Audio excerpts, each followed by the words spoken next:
everybody, welcome back to my channel. It's been a minute since I did this, huh? Yeah. So listen, I am going to attempt to do more videos like this. Let me know if you enjoy them. Long form content that looks like vlogs and some other style content as well.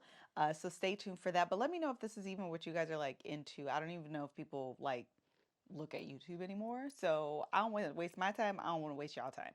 Anyway, I did my 20th anniversary vow renewal in Cabo this past summer and I had a blast. Oh my God, I had such a good time. It was truly a dream come true. And it was just an amazing experience. I'm so grateful that I was able to be able to plan something like that and experience it. It was everything. All of that to say that I decided to do a bit of a Q&A because I got a lot of questions regarding the vow renewal and I answered quite a bit on the Gin and Juice podcast with my sister, but I thought it would be a good idea to actually sit down and talk to you guys and talk through some questions and, how I did things a little bit more in depth. So first question, were you happy with the way everything turned out overall? So I ended up doing a 3-day event. I saw a few other influencers do their weddings like this a few years ago and I was like locked in, like I knew that's what I wanted to do. So day 1, I did a welcome kind of dinner party and then day 2 was the actual ceremony and then day 3 was the yacht day. The weather on day 1, and in fact, my family got there a few days earlier. The weather was perfect, okay? But I realized that it just got hotter with every passing day. And so I'm very timely. Kevin is very timely. So it was really important to me that we start on time because I didn't want guests baking in the sun because we're running late for whatever reason. But it was still hot nonetheless. And our ceremony wasn't really long, but it was still very hot. So if I had to do over, I probably would have got some sort of tent covering for my guests. That's A. B, along the same lines, for the yacht day, instead of doing a day cruise, I probably would have done an evening cruise. Now, I knew that the weather was going to be an issue and I kept going back and forth on whether or not I thought a day cruise or an evening cruise would be kind of better suited for everyone. I ended up doing day cruise because of all of the kids and I wanted to make sure they were able to swim in the water and go see the reefs and go snorkeling and do all of these things. And I felt like in the evening, even if other parents weren't going to be afraid, I was going to be afraid to have the kids in the water. And so I ended up doing the day cruise. But again, it was hot. So if I could change anything, it would be those two things. If I had master control, it would be the weather would be just a little bit cooler. Just still beautiful, still sunny, no rain, but maybe like 5 degrees cooler because it was hot. Question number 2, is there anyone you really wish could have been there that wasn't there? Yes. There are a lot of people that we invited and for one reason or another weren't able to make it. And of course, if I invited them, I wanted their presence to be there. I won't name them only because I don't want this to turn into I don't want people to get weird about the people that didn't come because it wasn't because they weren't invited. It's just because, for varying reasons, people aren't able to attend. I'm not offended by that. I don't want you guys to be offended by that. And I don't want there to be speculation. So I don't want to call out names, but whoever you're thinking of, absolutely, that's who I wish was there. Walk us through the logistics. How did everything come together? So I have known I wanted to do this vow renewal for years. Okay, in full transparency, 20 years ago, I knew I wanted to renew my vows at 20 years. When I was serious about it was probably 3 or 4 years ago on the Love Hour when I was saying I'm going to renew my vows at 20. I'm going to, you guys, I'm sure remember me saying it. About 14 months ago, 18 months ago is when I contacted my wedding planner. She was actually a referral from someone else. and had a couple meetings with the different, with a couple different event planners. Ultimately ended up going with CM Designs, and essentially we met on like, a monthly basis in the beginning. I knew my color scheme. I knew I wanted, well, initially I wanted red, black and white, but then I realized my sister did that, and so I didn't want to do that. And then I wound down to rose tones, and so that was my color palette, was essentially any color that a rose comes in was my wedding. And so that was like kind of my vision, to do rose tones. In regards to the actual like design, my design team kind of laid out everything. Of course, my husband, my sister, my brother-in-law, we all took a trip to Mexico. I'll insert some footage actually. We took a trip to Mexico and looked at, I don't know, maybe 4 or 5 different, actually maybe not 5, maybe 4 different venues that we visited before we settled in on Chilano Bay. Solaz was a beautiful resort. Sunset Mona Lisa was another one. Obviously Chilano Bay, the hotel we stayed at that I can't remember, and I feel like there was one more. So anyway, ultimately decided on Chilano Bay. The staff was so nice. That hotel is very expensive though. I would say that. Be mindful of, when you're planning a destination wedding, that your expenses, meaning the couple, the bride and the groom, their expenses increase if they're going to fly out a makeup artist, a hairstylist, if you have a stylist, meaning your clothing stylist, your photographer, your videographer, these are all people you're going to fly out.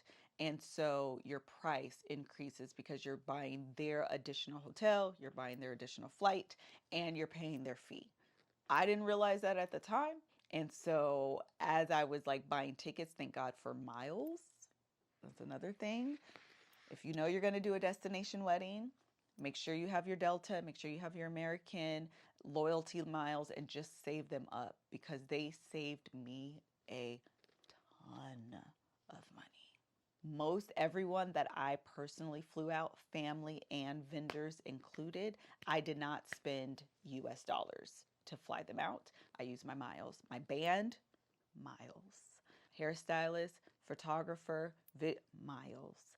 My planning team, miles. And all of those people I had to pay out. I had to fly out and put up in the hotel. Now, of course, I did still have to pay for the hotel, but for their flight, that was all miles. Were all your vendors Black, and how did you find them all? All of my vendors that I hired were Black. Just as a business practice within the KevOnStage world, it's really important to us to patronize and I don't even want to say support, because they do amazing jobs. So I'm not just hiring them and they don't do amazing work. Like, we patronize Black owned businesses just as a business model. And so everyone was Black, let me make sure, except for my florist. So the florist we found was local to LA, and they do business in Cabo. So that was just easier. That was someone actually my event planner found. But my event planning team was Black, hairstylist, makeup artist, photographer, videographer. My band was Black. Like, her name is Dami. She did all of my stationery. She was Black. Yeah, most everybody was Black. And also, when you hire your wedding planner or whoever, if you stress to them how important it is to use other Black businesses, then that's what they go out and find. Even the lady who designed my dress, her name is Paris Joe. My reception dress, Black. My wedding dress was S.A. Aznavour. She's Black. Everyone was Black, by intention, by design. It was fabulous. How was your budget and how much did you spend? We had a budget. We did spend it. Okay, this next question is, where did you get your tote bags from? So the designer for my tote bags is Dami Studios on Instagram. She actually sent me this box before we flew to Cabo, and it didn't get to me until afterward. But I was going to do an unboxing, but since I wasn't able to, we're going to do it now. So, so this is actually a personalized one that says Miss Fredericks. This is so cute. Let me show you guys the other one. Okay, so the tote bags that everyone got look like this, and they say hashtag Forever Fredericks on them, and then inside of them was this. I'll go through everything, but I'm going to be really honest. Gift bags and stuff like this to me are a waste of money. They really, really are. I don't think people normally keep these as souvenirs. They're often left. I just find them to be a total waste of money. I had to be convinced into doing this. So once we finally decided to use it, I was like, then everything has to be usable. I don't want things that are like just cutesy and for show and no one actually uses them. We need things that are actually functional. So there's a lint roller in here, some mint, hand sanitizer, a fan, electric fan, because the other fans were clearly just for show towel, but I thought they were so cute. Sunblock, wet ones, Tide pen.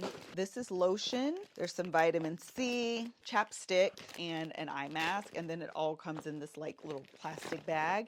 And then I had fans. Actually, I think I gave all my fans away to our Patreon, so I don't have any, but we also did like little fans. My favorite thing was how functional these bags were. For the yacht day, we were able to carry towels. Most people didn't, or some people forgot their sunblock, so there was sunblock in there. They were using their fans doing the Vow Renewal, which I wanted because I thought that would be like a really cute aesthetic. I wouldn't go big on stuff like that. I truly think they're a waste of money. What were your top 5 favorite expenses?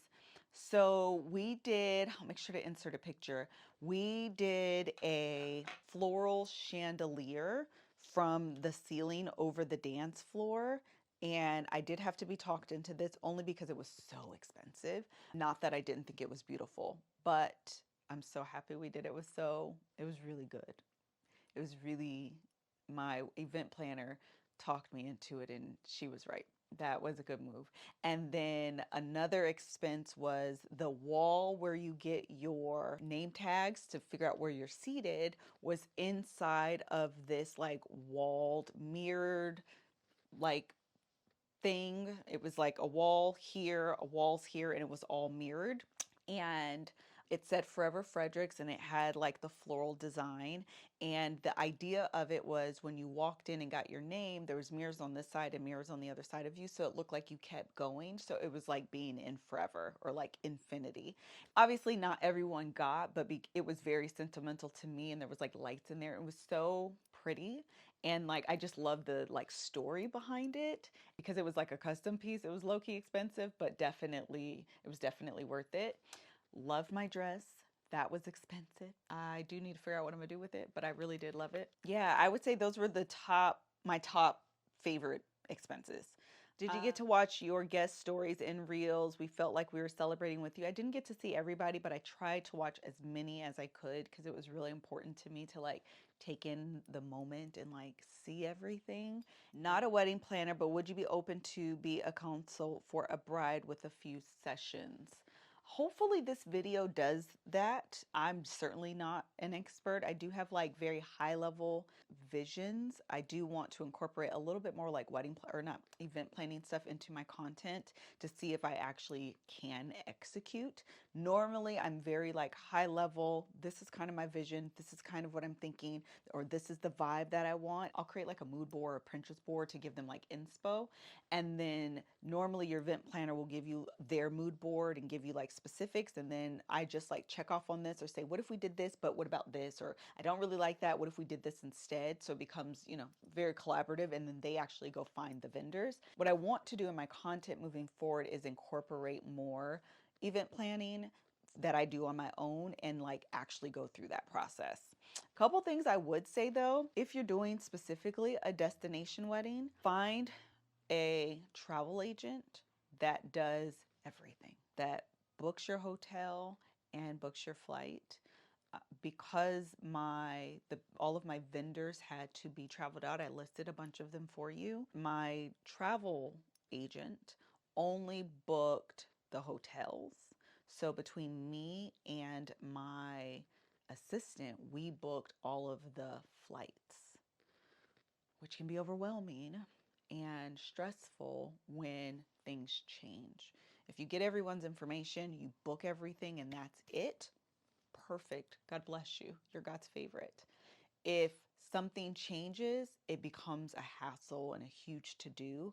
And so that would probably be one of my like look out for notes. In terms of communication to your guests, I know everyone likes Zola. I didn't find Zola to be very like user friendly and what I wanted. I feel like they're too busy trying to like upsell you on stationery, and they're trying to upsell you on creating your like honeymoon list, and so people can buy your registry, that it wasn't doing what I wanted it to do. And so I didn't like Zola. What I loved though was RSVPify. Oh my gosh, we were able to create a guest list. We were able to capture their food orders because we had like plated dinner. So you get to choose if you want chicken, if you want steak, or if you want fish, for example. People can plug that into RSVPify and then it spits out a report to you. We are able to get all of our vendor meals. You can get your flight information through there. You can even arrange your seating chart in there. Like RSVPify, like light years ahead of Zola. I just would not recommend Zola at all. Also through RSVPify, you can send out text alerts and emails for reminders. So for example, hopefully you guys can see this. Anyway, you're able to send emails like this and alerts and reminders. So this one says, for example, today is yacht day. Please make sure you're in the lobby at this time. Please bring da da da da da. All of that. Loved RSVPify. Highly recommend. My one of my event planners on the team, she likes Appy Couple, which is a wedding website that does something similar to what Zola is supposed to be, but it's better. The combination of those two is what I would use if I had to do it over Zola. But if you only could do one, I would do RSVPify, even over Appy Couple. RSVPify is like literally all inclusive, everything in there. It's amazing. I'm going to use that moving forward for my personal events as well. Did you get to shower when you changed dresses? No, I did not. It was hot and I just had a towel and like a little kit for me, but I didn't get to change. Did you love the way the color scheme turned out? Absolutely. I know my guests were stressed, but what I envisioned in terms, again, I'm a high level visionary, right? So what I saw is exactly what was shown. Black people dressed in these beautiful colors, beautiful, sharp looking. It was everything. It literally was everything. It was my favorite thing. Did you and Kev have a first dance? No, we did not. I knew Kev wasn't going to want to do a dance. I knew my dad was going to be too stressed to do a dance, so we didn't do that at all. So another thing to note for destination weddings, initially I was thinking about doing like Jamaica or even somewhere like over in Europe. Number one, you always got to be mindful of your budget, right? So again, if you're flying vendors out, the further you go from where you are, the more expensive that's going to be in terms of your airfare, especially if you don't have miles. So that's number one. But number two, my event planner actually was saying that getting things over to Jamaica is a lot harder than getting things to Mexico, since Mexico is connected to the US. So crossing the border is a drive versus a flight. And so it's just a lot simpler. So that's ultimately why I chose Mexico over any place else. Name of the resort is Chilano Bay. Did you have any rules for when and where content could be created, posted for your guests? I was not very precious about my vow renewal. A couple reasons for that. Number one is it was my vow renewal, not my first wedding. My first wedding, I was very precious about what people knew, my dress, who I was giving that information to. Like I wanted to make sure that was like sacred, right? This time around, I wanted it to feel like a celebration. I was very intentional on making sure this felt like a celebration and not like sadness. Like first weddings, for some reason, weddings are sad. I don't know why, but generally speaking, people are crying and there's tears and there's like this somberness to it. And sometimes there's a gravity to weddings, which I'm not saying isn't warranted because marriage is very serious, but I knew because we were celebrating 20 years, I didn't want that same tone. I didn't want it to feel somber. I didn't want it to feel sad. And I didn't want people really crying. I mean, of course there will be tears, but like I wanted it to feel like a celebration. So for me, for content, I was like, post away. post whatever you want. The only thing I ask is that you don't let people know the resort, just for like privacy reasons and safety reasons. But other than that, post away. I had no issues with that. And I'm really grateful I did, because I was able to see the vow renewal from multiple different vantage points. There was so much I didn't catch. There were so many people that were able to meet other people and mingle. And like my cousin talks to Teralicia now. They exchange phone numbers. And so they're taking videos and pictures. And so for me, I'm really grateful. People were able to capture those memories, and then I was able to see them. So I really didn't have rules, and I have no regrets about that. If it is your first wedding or you would do things different, I do understand. For me, and because it was 20 years, I just had a different perspective, and I love that for me. Kevin saw my dress. I was very excited about that because I wanted his input. I wanted him to think I was beautiful. I wanted to feel beautiful. Ultimately, I didn't like the dress he liked, but in the end, he loved the dress I ended up getting, so it worked out. But like, my parents saw the dress, my hairstylist, my first hairstylist saw my dress. Like, there was a couple people I sent like the sketches to or whatever. I wasn't precious about that, and I have no regrets about that at all. Did you have the same pre-wedding jitters that you had the first wedding? No. Yes and no. For the most part, no. I was more excited than I was like nervous. I was definitely more excited to finally be at this moment. I remember after Jason passed away, being very, like, I had a moment where I was like, obviously you recognize that life is not to be taken for granted, and no day is promised. But it really hit me when Jason passed, and I was like literally having a moment where I was like, God, thank you for allowing my dad to walk me down the aisle. I did all of this because I knew I wanted my dad to walk me down the aisle, and anything, oh, I don't want to get emotional. I have other things to do. But anything could have happened to my dad in these 20 years. And I'm so grateful that God allowed him to see that day and allowed me to experience that day. And so I was very excited for that. The only real like nerves that I had was when my hairstylist dropped out. And so I was like scrambling to find another hairstylist. Once that hairstylist flew in, did my hair, and everything was set, I was ready to go. I was ready to go. Like, let's get the show on the road. This was my only concern. It's been resolved. I'm excited. Like, let's get the show on the road. What will you do with your wedding gown? I have no idea. It is, I still need to take it to the cleaners. Actually, it's downstairs. I do need to figure out what I'm going to do. I'm not too keen on like putting it inside of like a picture frame and posting it. I'm not too keen on that. So I haven't decided if I'm going to like put it in storage, or I don't know. I don't know. That's my actual answers. I really don't know. Anything you wish you didn't spend money on? No. One of my other biggest splurge I should have said up top was the band. The best use of money. The best use of money was getting that band. They were so fun and so amazing. I had the actual band, and then for the singers, I had Stevie, Duran, and Tamara Jade. I would do it again. I would hire them again. Okay? They were amazing. I have no regrets. The fireworks, I almost X-nixed because fireworks are so expensive. I'm so grateful I ended up doing, like, I have no regrets.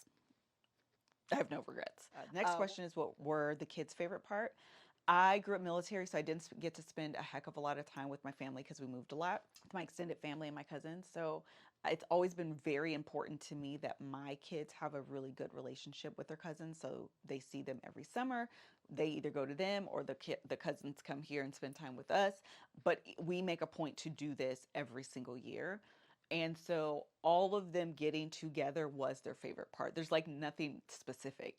Every time they got together, they played werewolf. They ate together. They sang together. They were on a yacht together. They danced together. They were like flipping together. They got in the pool. Like, the entire weekend was their favorite part.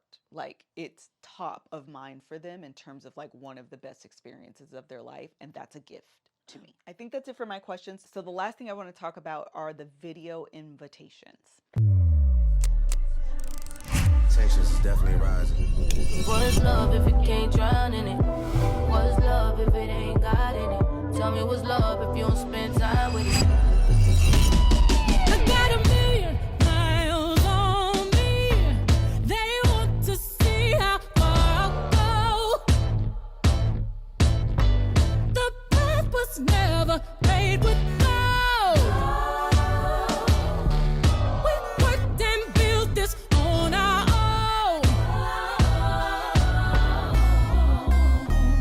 And can't nobody knock it if they tried. This is hustle personified.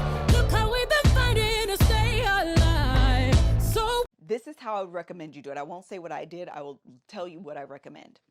What I recommend is that you collect all of the names and email addresses and phone numbers of everyone you want to invite to your wedding. Enter their information into RSVPify as a database. After you do your wedding invitation, I use Canva, but hire your videographer, do the stuff, go into Canva, find a template, boom, bang, boom, you're done, right? Upload your video to YouTube, send out an email that says you are formally invited, click here, and that's your video invite. Inside of RSVPify, you can add your monogram if you wanted to, you can color coordinate it, all of these things inside of RSVPify, and then you just tell your guests to click here, and then it'll direct them to the formal invitation that you created. That's how I would do it, and then I would have all communication for your wedding, vow renewal event, whatever have you, go through RSVPify. It alerts them via text or via email. It's so easy, it's seamless, and it's just much easier. I texted everybody first and then went back and uploaded everything into RSVPify, and it was just a lot of chaos. Don't recommend and would not do again. I would start with RSVPify, upload everything, and then do it that way.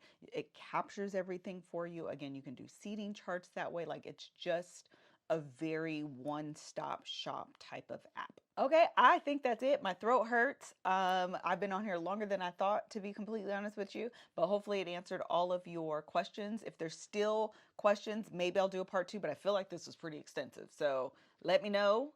Otherwise, I'll see you guys in the next video. Bye.